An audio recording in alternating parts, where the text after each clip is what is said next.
Welcome to my channel. আজ আমি আপনাদের দেখাবো কিভাবে ব্লাড গ্রুপিং করা হয়। প্রথমে আমরা গ্রুপিং রিয়াজেন্ট দেখলাম anti A, anti B, anti D.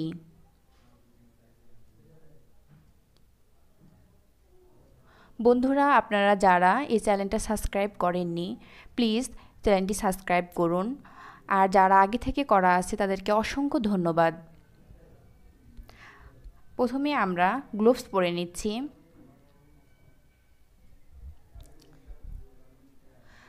তারপর আমরা পেশেন্টের আঙ্গুল নির্বাচন করে নেব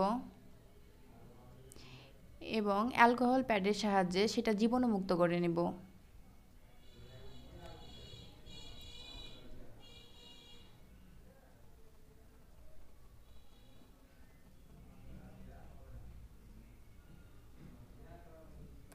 তারপরে আমরা পিনের সাহায্যে ফুটা করে নেব ব্লাড বের করার জন্য।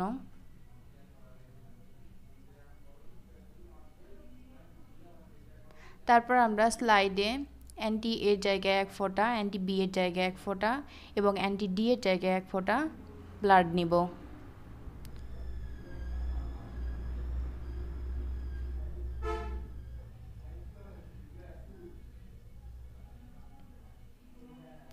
তারপরে আমরা সেখানে গ্রুপিং রিয়াজেন্ট দিব।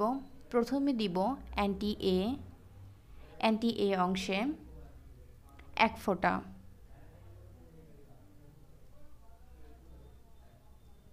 তারপরে আমরা দিব অ্যান্টি বি অংশে 1 ফোঁটা।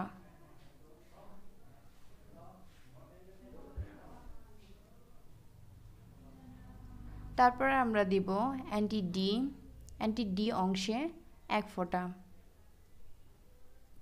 তারপরে আমরা আলাদা আলাদা স্টেরয়েড ব্যবহার করে মিক্স করব। প্রথমে মিক্স করব অ্যান্টি এ।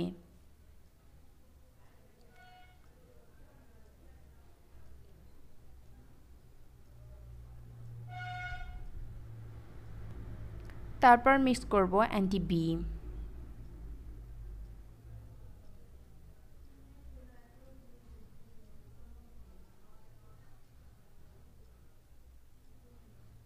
সবশেষে মিক্স করব অ্যান্টি ডি।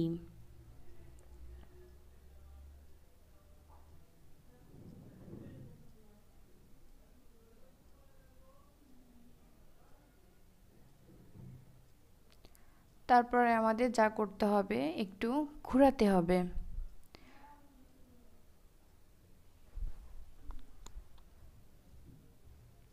কিছুক্ষণ ঘোরানোর পরে আমরা দেখতে পাচ্ছি যে এ ভাঙছে অ্যান্টি এ আর অ্যান্টি ডি।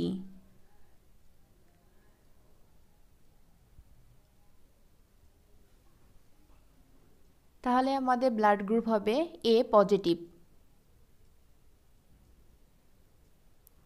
হ্যাঁ, যদি এ ভাঙতো আর ডি না ভাঙতো তাহলে হতো এ নেগেটিভ, আর বি ভাঙতো আর ডি ভাঙতো যদি তাহলে হতো বি পজিটিভ, আর বি ভাঙতো কিন্তু ডি যদি না ভাঙতো তাহলে হতো বি নেগেটিভ।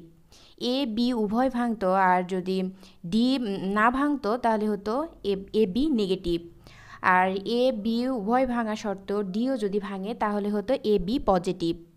আর শুধুমাত্র যদি ডি ভাঙে সেক্ষেত্রে হবে ও পজিটিভ, আর এ বি ভাঙা সত্ত্বেও ডি যদি না ভাঙে তাহলে হলো ও নেগেটিভ। তো বন্ধুরা, আজ এই পর্যন্ত। নতুন আর ভিডিও দেখার জন্য